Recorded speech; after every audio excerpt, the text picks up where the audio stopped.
Welcome back to What Arty Noobs. This is the T67. It's the Tier 5 American turreted tank destroyer. It's located on the north, or you might say northeast spawn of Westfield, and this one is under the command of SlyMeerkat. Now, if you're a follower of our channel, you've probably been seeing some of the videos he's actually sent me. The Radley Waters that he managed to get consecutively in this vehicle. Well, he's still playing it. Oh, and what a start.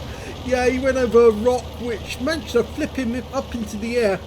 But he's still been playing it and playing it very, very well. And, well, this game is definitely worth watching, because this T67 is a great little tank destroyer to actually possess. It actually teaches you a lot of things about ambush and fire and maneuver. The T67 is basically a much better vehicle in many ways than the Hellcat. It's a little pocket rocket, a go-kart you might say, much more so than the wheeled vehicles. In fact, this used to be the terror of the battlefield at Tier 5 and Tier 6 for that matter, before the wheeled vehicles turned up. Okay, it's a 76mm gun which is capable of 115 alpha, and with the standard rounds it penetrates 128mm, but with the premium rounds it goes to 177. So at this level, this is a Tier 5 game. He's likely to penetrate every enemy he's got with the premium ammo, and he's using premium ammo because he's on the chase to get his third mark. And yeah, what a doozy of a battle to get your third mark in. I think I'm giving something away there, but yes, you will really be amazed at this one.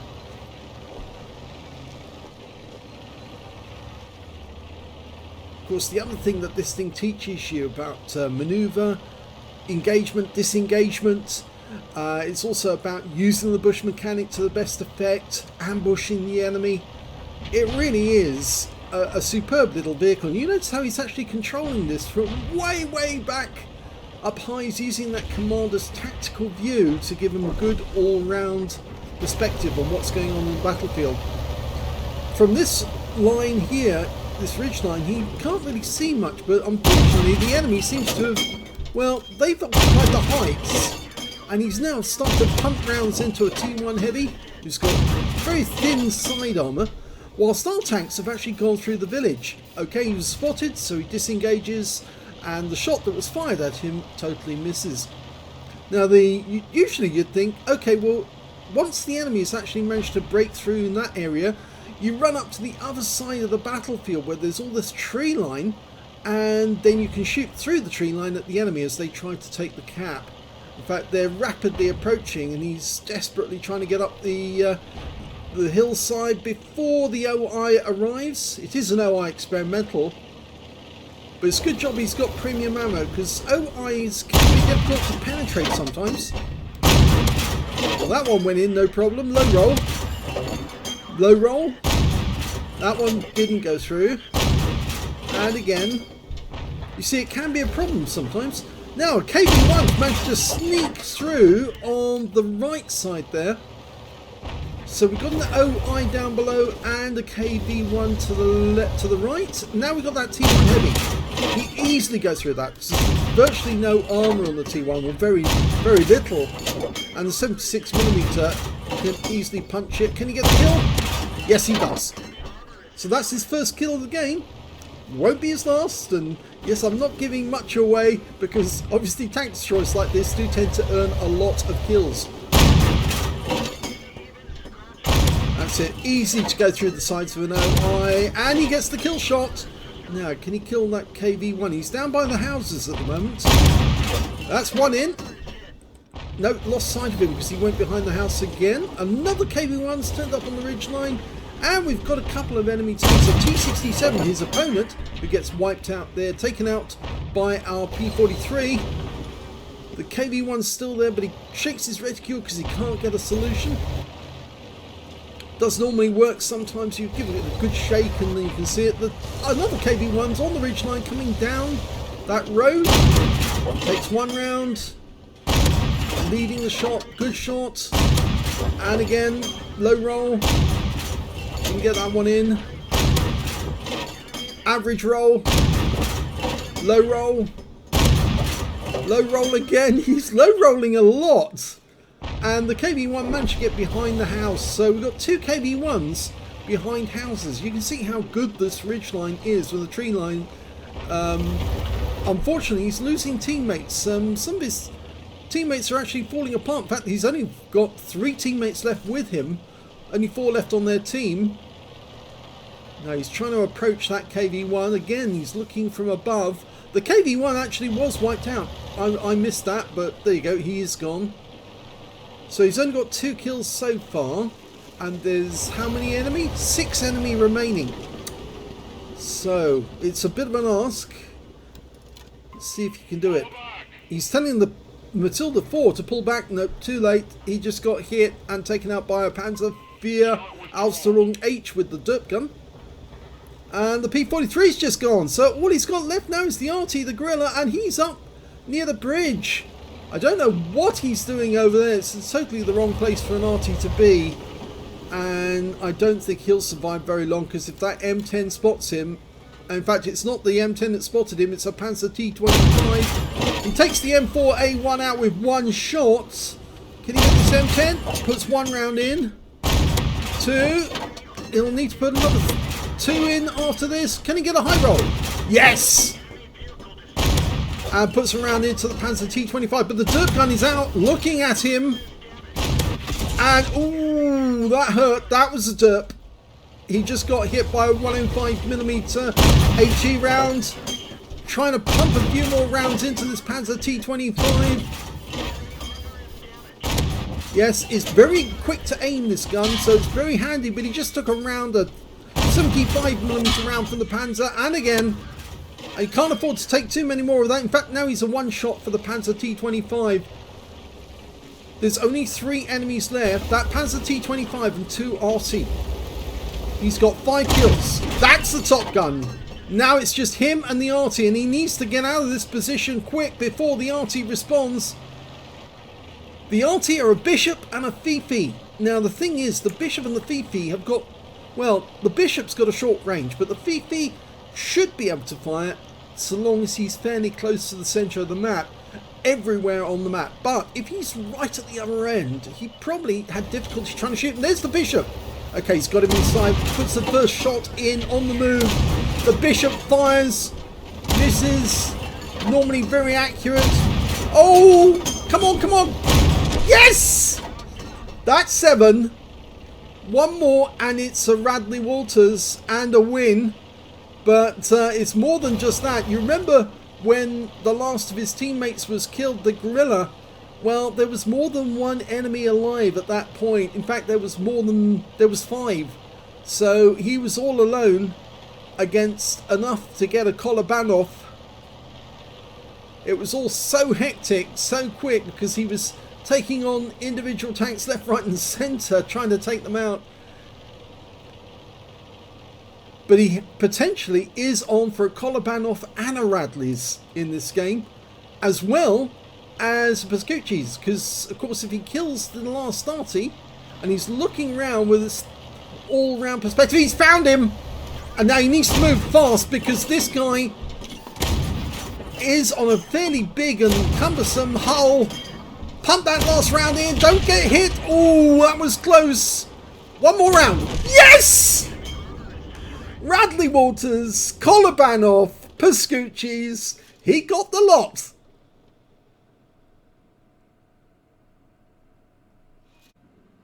Well, this was more than just a Radley's and a Kolobanov and a Pascucci's. This was a 3rd Mark of Excellence game and an ace tanker for SlyMeerkat in the T67. What better game can you ever have for a win to get your 3rd mark in? Yeah, this was the ultimate one. I think that you wouldn't find many other games as good as this, as rapid as this, and to get as many kills and also survive hunting down all of the last enemy and killing them all. Yeah, brilliant. He managed to get a Bruiser medal for getting at least 5 critical hits in this one. He got 15. A Duelist for taking down 2 tanks who damaged him. A 5 for effect for doing more damage than the hit points for his own vehicle. He's got 3 epic medals. The Radley Walters for killing at least 8 enemy tanks. The Kolobanov medal for standing alone against at least 5 enemies and defeating them all. And a Pascucci's medal for getting at least 2 enemy SPGs in one game. On top of which he got Battle Hero medals, he got the High Caliber for dealing the most damage in the game, a Tank Sniper for getting most damage at a distance of at least 300 meters with at least 8 shots and accuracy of at least 85%, as well as a Top Gun for getting at least 6 kills. And yes, this battle took place today, about a few hours ago. Yes, he posted it on the board and I had to do it straight away because it's a worthy battle. If we look at the team scores, we can see that he got the highest damage with 4,561 hit points. The nearest player to him was that Panzervier Ausrung H, who managed to get 1,741, less than half the amount of damage he did. And the next high score after that was the T67 on the enemy team. It just goes to show how dangerous they are. He got 1,284 hit points of damage.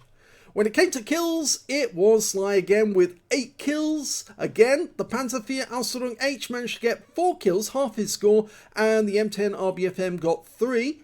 And when it came to base XP, he streaks ahead of everyone else. 1,708 base experience points, 651 went to the Matilda 4, and 560 went to the P43. Wow, he was just so far ahead, nearly 3 times the score that the Matilda managed to get in that game.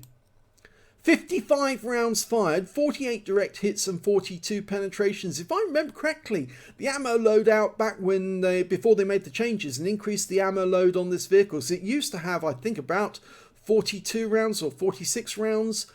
So actually increasing that capacity to 70 has made possible battles like this.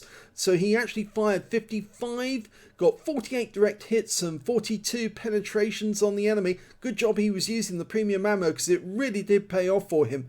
4,561 hit points of damage, of which 2,419 were at more than 300 meters. So more than half the damage he did was at long range, and even coping with the dispersion of this gun, because it's not as accurate as you'd like it to be sometimes. This gun does tend to miss the target, as you saw when he was firing at the OI and the KV-1s. A few of those shots didn't pen because they didn't hit the right spot. 3 hits received from the enemy, 2 penetrations, 1 splash damage as well. The splash damage one was from the Bishop. The 2 penetrations came from the Panzer T27, who was desperately trying to stay alive, knowing full well he was up against a very fast-firing tank destroyer who would take him down if he had the opportunity, and he did. 6 enemy vehicles were spotted, 11 enemy vehicles were damaged, 8 kills, so there was only 4 enemy vehicles he didn't touch in the game. I think most of those are the ones who were actually killed on the other side of the map, on the southwest corner of the map, and also some of them were killed in the village. 94 hit points of damage assistance, and he got 2 defense points as well by resetting the cap when one of the tanks actually went into the cap, and he then killed them. 43,483 credits from the game, 16,306 from personal reserves, a total of 81,531 credits. But here's the kicker. Yep, after repair and ammunition respawn, yes, all that premium ammo, it cost him 75,024 credits for the privilege of getting that 3rd mark. But it is a 3rd mark, which means 3 stars on his barrel. He is now a conqueror, you might say. He is one of those sort of ace players that you don't want to come up against, because if you do, you're more than likely going to die at his gun. And it was a fantastic display of how to play the T67. 1,708 XP, took away 2,562 altogether. Well, congratulations, Sly. That was a really, really excellent battle, superbly carried for your team. You definitely carried them. In fact, actually, you might say that if Klaus was to do this replay, he'll be a case of carry the idiots, because after all, you did get more than the rest of your team put together. And yeah, so it's definitely a worthy one for him. I might suggest it to Klaus, actually, if he wants to do it in his own laconic way, because after all, Klaus has got far more viewers than I have, and so has Jingles for that matter. In fact, I could send it to Jingles and say, Jingles, do you want to do this? Because I seem to remember he actually actually did a replay that I did on Westfield in the T67, somebody's first pools medal, and at the time I was very flattered that Jingles actually considered it was worthy for his channel as well. So I'll send it to Jingles and say, do you want to actually cover this as well? I wouldn't be in the slightest bit concerned if Jingles was to do it and get more viewers.